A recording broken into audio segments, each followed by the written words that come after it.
people here we've spoken to this afternoon, though, seem to be coming to you because they're very angry. They're very angry about the state of the country. Do you think that's what it's about? As they should be. As they should be. You know, the reopening of the debate around well, they call it the grooming gang scandal, but it's not. It's the mass rape scandal. I just think people ask themselves, what has happened to our country? How could this possibly have happened? Why did everybody want to cover it up? Why has there been no full public inquiry? People are angry about that, yes, and they're right to be. Absolutely right to be. They're also angry economically. We are getting poorer. You know, if you look at the last 8 quarters, GDP per capita is falling in 6 of them.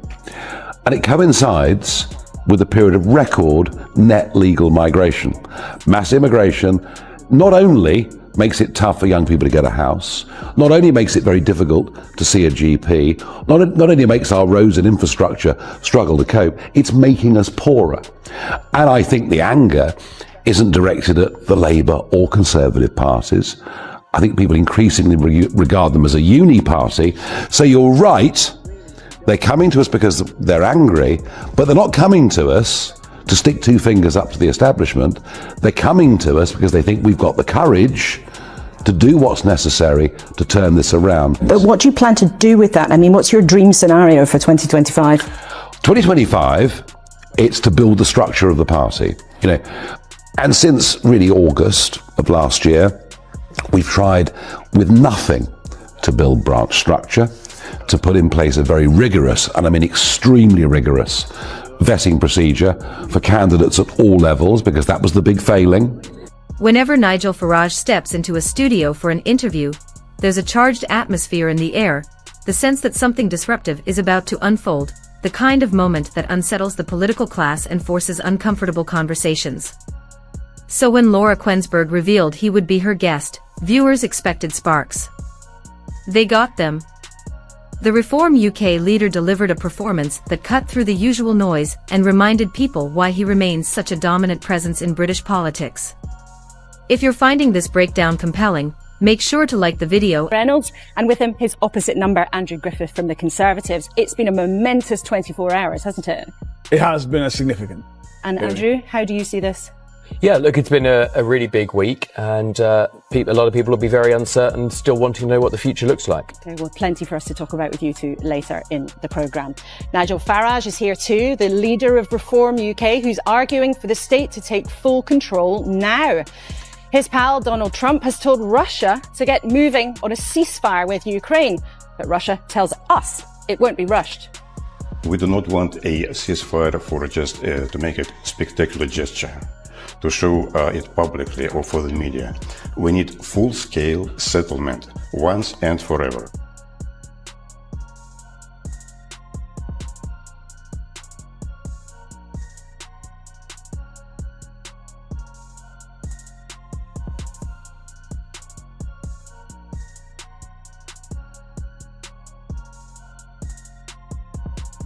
Morning, morning. Our team at the desk this week for the next hour. Gary Smith, head of the GMB union. Some of your members were on the site in Scunthorpe yesterday. Andy Street, Sir Andy Street now, the former Conservative Mayor of the West Midlands, and before that the boss of John Lewis. And Stephanie Flanders, economic giant brain and journalist at Bloomberg. Welcome to you all. Let's start as ever by what's making the news this morning. And no surprise. For anyone who missed it, the UK government recently rushed through an emergency vote to seize control of British Steel, currently owned by the Chinese firm Jinye, after the company announced plans to shut down the nation's last 2 blast furnaces, a decision that would have effectively wiped out primary steel production on British soil. Jinye claimed the plant was bleeding money and argued that closure was the only viable path forward, framing it as a hard but necessary business move. But Nigel Farage wasn't buying it.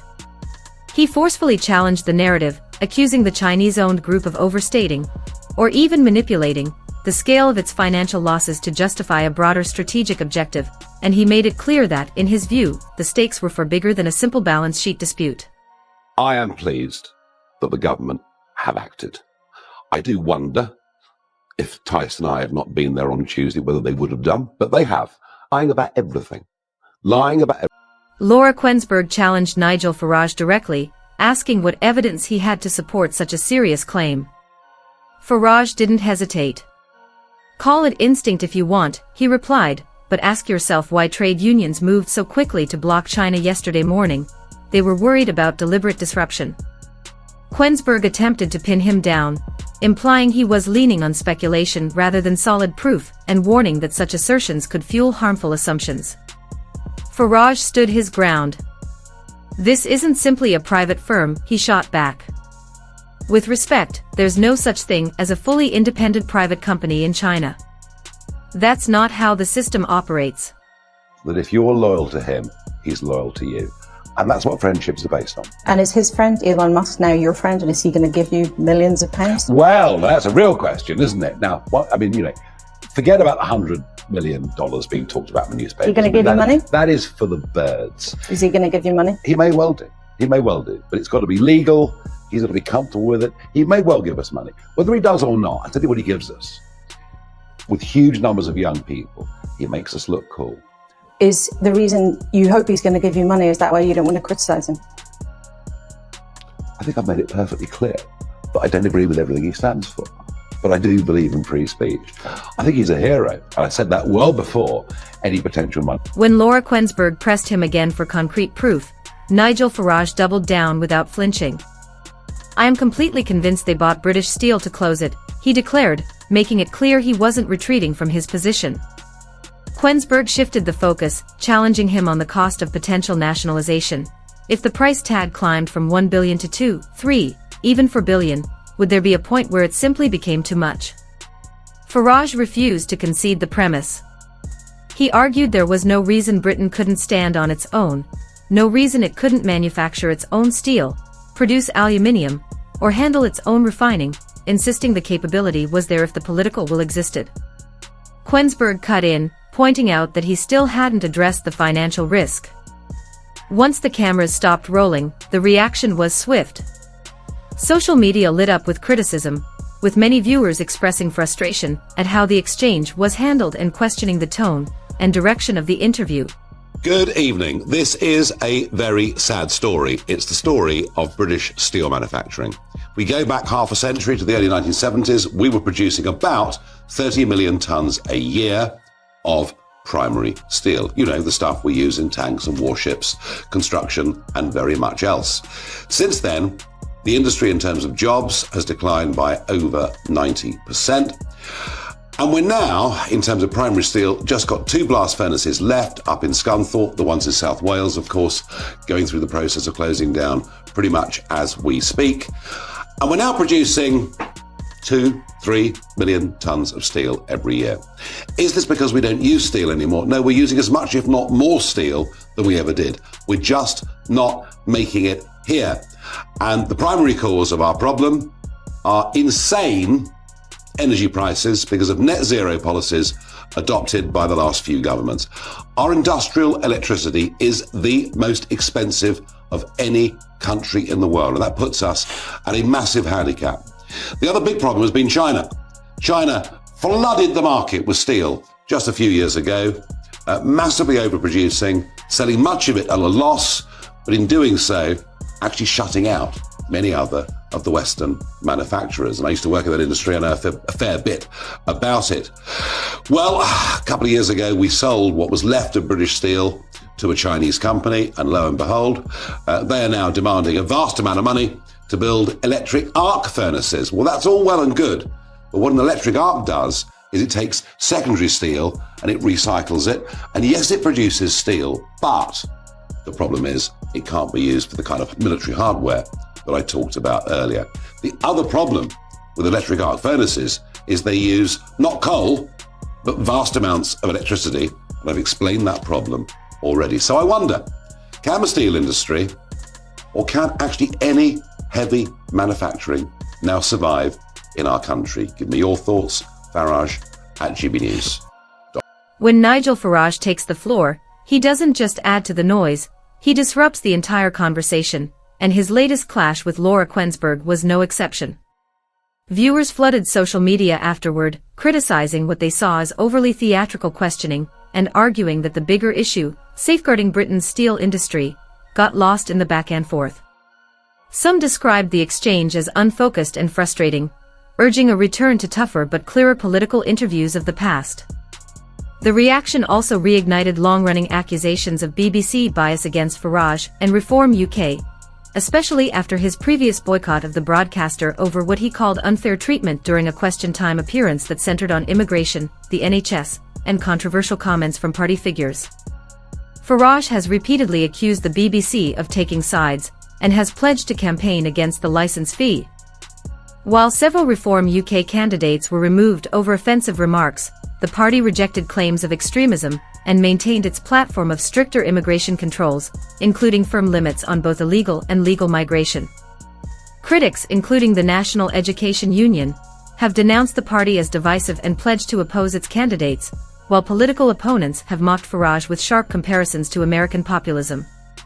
Yet despite mounting criticism, Farage and Reform UK continue to push forward, standing by their message and presenting themselves as unapologetic challengers to the political status quo.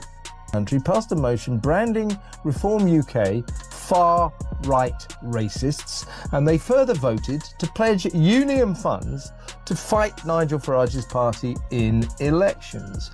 Well, first of all, before we get into what I think is a union far outstripping its remit, why is this trade union business? Well, a lot of trade unions, I'm thinking of the Doctors Union, the British Medical Association, the BMA, a lot of trade unions wade into this sort of thing. I think what's most worrying in this case is that these are teachers, and we already know that anti-reform sentiment seeps into the classroom. It seeps in at all sorts of opportunities, particularly at a time when elections are coming. I know this from talking to my own children and many other parents besides, and many young people who report back on teacher bias in the classroom. You know, the odd sneery word here or there, the odd smear here or there. I mean, this campaign to tarnish reform and its supporters as far right and or racist is so lazy and so hackneyed and so completely false. And yet, unfortunately, the party's political opponents know that it is effective. You know, those labels are deeply unpleasant and extremely corrosive, and it is a real problem for the party leadership and has been for a long time. And I can guarantee in the run-up to the next council elections, this issue will rear its head again. I mean, without a doubt, there will be all sorts of people digging around trying to find, you know, some reform candidate who's, you know, at some point 20 years ago said something unpleasant. When asked whether he opposed the union's motion, Daniel Kebby responded that he believed a troubling number of extremists were gravitating toward reform, and when pressed on whether that criticism extended to Nigel Farage, he described Farage as a right-wing populist. Farage answered with force, accusing Kebby of pushing political messaging into classrooms and warning that, if Reform UK were to win the next general election, the party would confront what it sees as ideological influence within teaching unions. He went further, labeling Kebby an entrenched hard-left activist and claiming that certain education leaders are shaping how young people view their country in a way he considers deeply unbalanced. Farage framed the dispute as bigger than party politics, arguing it concerns how Britain's history and identity are presented to the next generation. In his view, students should be taught with fairness, encouraged to question, analyze, and reach their own conclusions rather than absorb any single doctrine. He insisted that imposing ideology in classrooms undermines open debate, and said the broader cultural struggle in Britain is still unfolding. Reform UK, he made clear, has no intention of retreating from that fight, and if you found this clash compelling, support the channel and stay tuned for more in-depth political coverage.